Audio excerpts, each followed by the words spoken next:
We're here this evening with Dan Fonte, stalwart Cantonian. Thank you. Former president of the, business manager. Business manager. Thank you for the correction. Of the Pipe Fitters and Plumbers Union number 94. Right. And but really cares about the city of Canton. Was here tonight as the opening meeting of the Canton Comprehensive Plan survey of the community and information sharing that took place. So your reaction?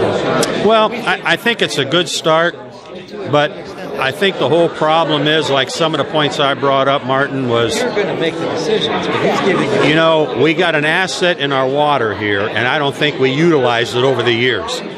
I was just telling Joe Martuccio, Canton City Law Director, when Belden Village Mall was proposed, our organization and our contractor organization approached the city and said, get the water out there. Get the water out there. But the council people at that time didn't do it. Said, hey, that would be in the city of Canton because we had the water.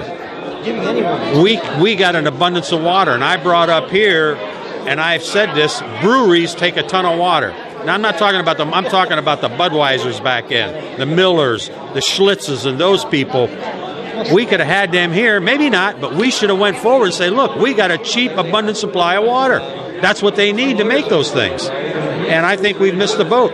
The Summit Neighborhood Project, I think that was a loser. And I don't understand, another problem I have is this Mahoning Road corridor they're doing. I mean, I don't know what it's going to accomplish. It's a lot of money, and I'm not saying the money could have used someplace else, but maybe we could have. Because I think another big problem we have is the infrastructure. And, of course, jobs. Jobs is it. If you know, my biggest fear is when Timken had the split, I think Timken's steel is prime for a takeover because they're small enough that somebody's going to come in, a hedge fund's going to gobble them up, and then they're going to control it. And I think that's going to be another devastating blow. But like I said here, we should be piggybacking off of the Pro Football Hall of Fame. And we should have been doing that for a long time. That should be a whole complex. We should be moving forward on that. That's just my opinion.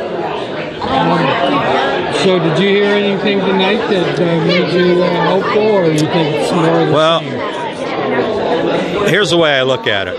It's all in the details when it all comes out.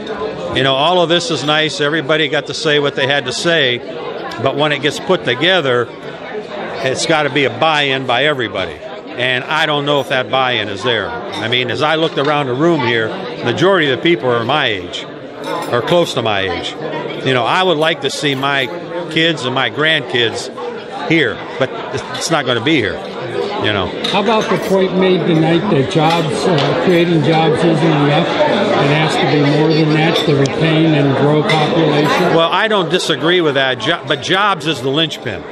Because if you don't have a job where people can make a sustainable living, then you have a problem. I mean, I go back to when I was a kid and all the plants and everything that was here were every one of us. I mean, when I come out of high school, okay, in 1962, I could have went to a dozen places for a job, and a good job that sustain you and make you a good living, put your kids through school, help the community. Just go back. Our downtown was thriving. Everything thrived because it was here. It's all gone now. And that to me is what I think is a big problem. How does it come back? I don't know. Were you a native of Canton? Yes, I was born and raised in Canton. Went to high school here? High school here, grade school here. Lived here now. For 40 years, I moved out of the city of Canton. But then I come back in. I moved back in 07. So, Okay, thank you, Dan. Okay, Martin.